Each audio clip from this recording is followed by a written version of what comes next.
Good morning. Chumki is coming. সঙ্গে ছোটা সা প্যারা সা নান্হা সা মুন্না সা my family rainbow with me.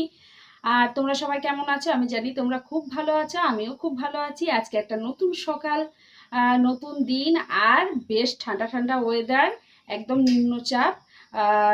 সকাল ভোরবেলা থেকে ভীষণ বৃষ্টি হয়েছে, তার জন্য একদম কোনো রোদ নেই, হালকা হালকা মৃদুমন্দ বাতাস, বেশ ভালো লাগছে।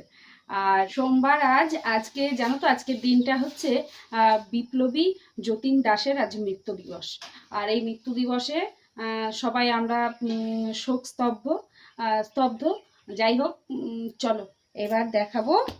আজকে আমি না অনেক দিন জানো তো আমার গাছে ফুল গাছগুলোর দিকে যাইনি, তারপরে তোমার ফুল গাছগুলোর দিকে যাইনি।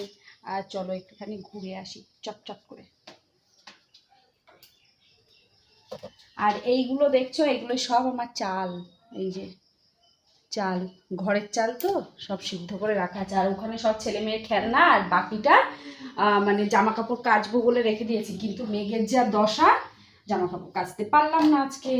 তবু চেষ্টা করবো একটু বেলার দিকে যদি রোদ ওঠে, একটা মুক্ত হাওয়া, মুক্ত বাতাস ছাদে উঠলে। চলো, এই দেখো আমার পুঁই গাছ। আমি একটু টেনশনে ছিলাম, কালকে জল দিইনি যেহেতু, কিন্তু আজকে একদম তাজা দুটো। এটার থেকে তো যত ডাল বেরোচ্ছে তত খাচ্ছি, আর এটা হচ্ছে এটা খাচ্ছি না, এটা একা রয়েছে, তো এটাই অন্য একটা কিছু লাগানোর ইচ্ছা আছে। কিন্তু এটার থেকে যে 3টে ডাল বেরিয়েছে, ওই 3টে ডালই অনেক। এই দেখো চলে গেছে ওইদিকে।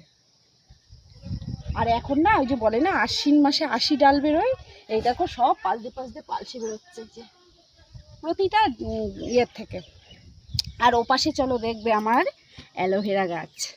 আর ওই যে আমার সমস্ত অ্যালোভেরা গাছ লাইন দিয়ে লাগিয়ে দিয়েছি। আর এই গাছটা না, এর মধ্যে অ্যালোভেরা গাছ ছিল, কিন্তু এটা আমি তুলতেই পারলাম না, এই দুব্বো ঘাসগুলো। তাই আমার বর বলছে না থাক, দুব্বো ঘাসও একটু দেখার সৌন্দর্য আছে। আর এই যে চন্দ্রমল্লিকা গাছ টবে লাগিয়ে রেখেছিলাম, এইটা এইবার নিয়ে গিয়ে নিচেই মাটিতে লাগাবো, কারণ এটা ফুল ফোটার টাইম হয়েছে। আর এখন লাগিয়ে দিলে বেশ বেড়ে ফুলটা ভালো হবে। কি হাওয়া! আমার দেখেছো নীলকণ্ঠ গাছটা একদম দুলে দুলে দুলে দুলে চলছে।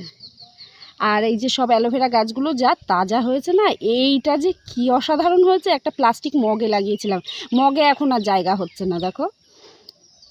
আর ওই যে আমাদের সেই সাদা ফুল গাছটা ছিল, আমার ভাসুরদের ওটা কেটে দিয়েছে, এই দেখো অর্ধেকটা কেটেছে আর অর্ধেকটা আছে। আর এই টাইমটা না একদম ছাদে ওঠা যায় না বাবা, চোখে তাকানো যাচ্ছে না, একদম সূর্যি মামা নেই, তবুও ওই দিকটা তাকালে যেন চোখ ঝলসে যাচ্ছে। আর যদি উঠতো তাহলে না কি হতো। তাহলে চলো এবার যাব নিচের দিকে। আর আমার ছেলে মেয়ে না একটু মানে সর্দি গরমি মতো লেগেছে, একটু টেনশান হচ্ছে। ওদের সামনে একটু পরীক্ষা আছে এই সামনের সপ্তাহে, কী যে করবো জানি না। ওষুধ নিয়ে এসে খাওয়ানো হচ্ছে। এখন বায়না করেছে ডিম টোস্ট খাবে, একটু ডিম টোস্ট বানিয়ে দিই, চলো যাই নিচে। ঘরে আমার একটাও কাঁচা লঙ্কা নেই, আমার গাছে কাঁচা লঙ্কা হয়েছিল নিচে, এই দেখো সব লাল লঙ্কা। খেয়ালই করিনি যে লঙ্কাগুলো পেকে গেছে সব। যে ব্যাগের মধ্যে গুপি যন্ত্র আছে, এর মধ্যে রয়েছে একটা সসের প্যাকেট নিয়ে নিয়েছি, আর একটা পাউরুটির প্যাকেট নিয়ে নিয়েছি, আলু আছে, আর এর মধ্যে এই দেখো আউ শিখাউত জান্ডে কা পান্ডা, ডিম আছে। চলো এবার যাব সোজা রান্নাঘরে। ট্যান, ও লঙ্কা নিয়ে নি বাবা, এটা ছাড়া কি করে হয়।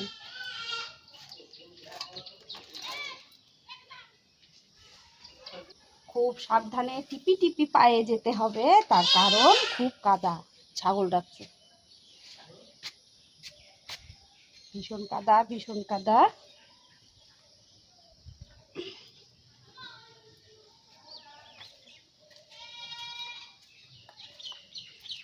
আর এই গলিটায় আরো বেশি কাদা হয়, উপরে ছাদের জলটা নিচেই পড়ে, তো সেই জন্য।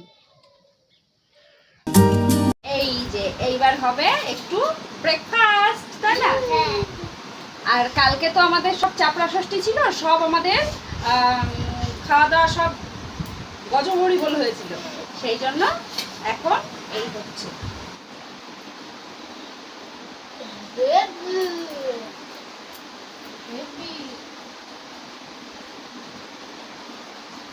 চলো আমি ওয়েট করি, দেখি কখন আসে, তারপরে খাবো। ওরা খেয়ে নিয়ে তারপরে ওরা চলে যাবে। মোটামুটি সকালবেলা ডিম টোস্ট খাওয়া আমাদের কমপ্লিট। এইবার হবে রান্না দুপুরের জন্য। আর দুপুরে আমার অত রান্নার চাপ নেই আজকে, তার কারণ আমার ছেলেমেয়ের আছে নিমন্ত্রণ আছে।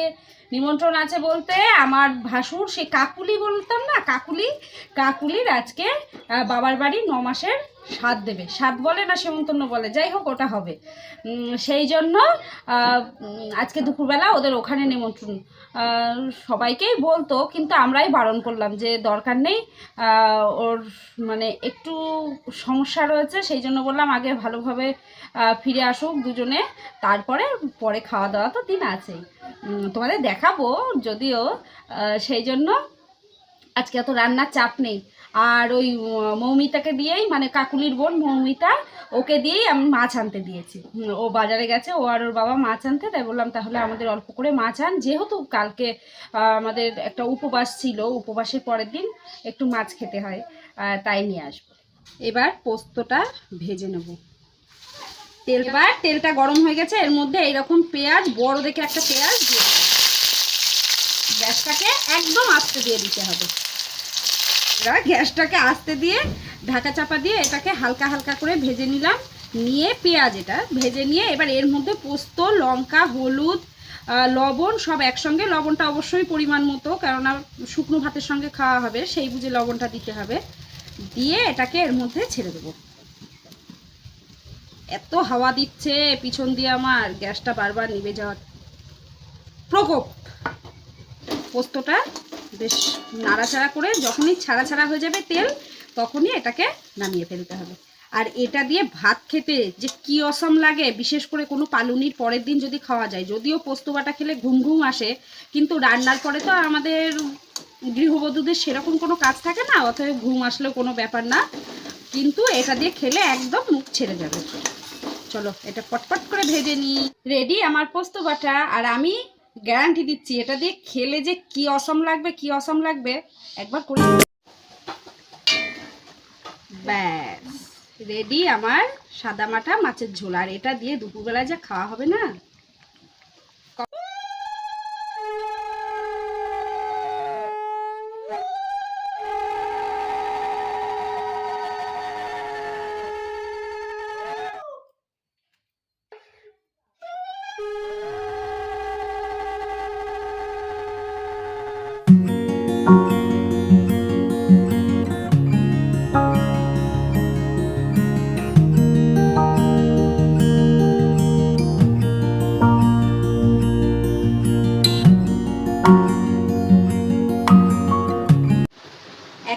ঈষদুষ্ণ গরম চায়ের সঙ্গে আর ঠান্ডা ঠান্ডা ওয়েদার সব মিলিয়ে একাকার করে একটা উষ্ণ শুভ সন্ধ্যা। আর এখন যা বিস্কুট পাতলা হয়ে গেছে, সেই জন্য দুটো বিস্কুট একসঙ্গে দিয়ে এইরকম দিয়ে যদি খাওয়া যায় না, মনে হয় মুখে কিছু একটা পড়লো। ওরা তো ওদের ছেলে মেয়ের সন্ধ্যাবেলা টিফিন দিয়ে দিয়েছে, ওরা খেয়ে নিয়েছে। আমি আর আমার বর চা খাচ্ছি। বর বারান্দায় বসে খাচ্ছে, একটু কাজ করছে ওখানে, তাই ভাবলাম আমি এদিকে কাজ আমার সারাও হয়ে যাবে, চাটাও খাওয়া হয়ে যাবে, খেয়েও হয়ে যাবে। একটু ঠান্ডা লেগেছে না আমাদের, সেই জন্য বলছে করবে না, আজকে ছুটি দিলাম। আজ সকাল থেকেই ছুটি।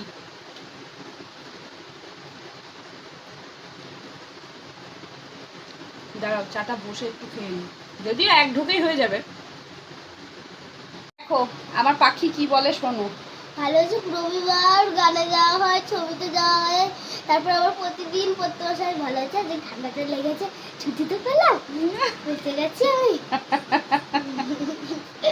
ঠান্ডাটা লেগে নাকি ভালো হয়ে যায়। আর আমার যে চিন্তার শেষ নেই, ঠান্ডাটা লাগলো, সামনেই পরীক্ষা, 1 সপ্তাহ পরে কি করব, তার আবার গানের পরীক্ষা, গলাটা তো একদম বসে একদম যাই হয়ে যাবে, কিছু করার নেই। এই যে আর ছেলের তো তবলা আছে, তবলা তো গলার কোনো ব্যাপার নেই, তবু এনার্জির দরকার, এনার্জিটা আমি ঠিক তুলে দেবো। কিন্তু মেয়েটার গলার মধ্যে আমি কি করে ঢুকি, গলার মধ্যে ঢুকে আমি কি করে গানটাকে ঠিক করে দিই, তাই না মা? চলো এবার যাব ওই ঘরে। ভাসুরদের ঘরে বসে এখন জোরালো একটা আড্ডায় রয়েছি, আর আমার ছেলে মেয়ে এখন নাচ করছে। মানিকে মাগে হিতে না কি একটা গান উঠেছে না, ওই গানে এখন তুমুল আড্ডা চলছে। আর আমার ছেলে মেয়ে তো নেচে অস্থির। আমি আবার একটু স্লো মোশনে তোমাদের দেখালাম, দেখেছো তো কীরকম নাচ। বলে কিনা ওরা এই নাচটা নাকি আমার বন্ধুদের দেখাতেই হবে। দেখো আজকে আমার ভাসুরদের ঘরে আড্ডা দিচ্ছি সন্ধ্যের থেকে, আর সেই জন্য এই যে ছেলে মেয়ে দেখলে না, ওই মানিকে মাঙ্গে হিতে না কি জানি না ওই দেখো কি লাগিয়েছে, এইসব নাচ এখন হচ্ছে। তাই ভাবলাম রান্নাঘর থেকে এসে আজকে ও ঘরেও যাইনি, মানে আমার ঘরে ঢুকিনি, একদম ডাইরেক্ট ভাসুরদের ঘরে বসে আড্ডা মারছি।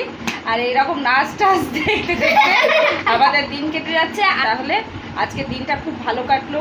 ওই যে সামনের বাড়ির ভাসুরের মেয়ের তো দেখলেই স্বাদের সব মোটামুটি খাওয়াটা আমি তোমাদের তুলতে পারিনি, তার কারণ ওই টাইমে আমার ছেলে মেয়ে তো খেতে যাচ্ছিলো। এবার আমি যাব কি ওখানে ওই টাইমে, আমার বর আবার খুব তাড়াতাড়ি বলছিল খেতে দিতে হবে, ও আবার আর এক জায়গায় যাবে বলে আমি তোমাদের দেখাতে পারিনি, সেই জন্য খাওয়াটা পায়েসটুকু দেখিয়েছি, ওতেই সন্তুষ্ট, তাই না বলো? তাহলে চলো আজকের মতো টাটা। তোমরা সবাই খুব ভালো থেকো, সুস্থ থেকো, আর হ্যাঁ বেশি বেশি বেশি বেশি করে যতটা পারবে বাড়িতে বসে থাকলে কি হবে, তার মধ্যেও আনন্দে থাকো। তাহলে টাটা। টাটা।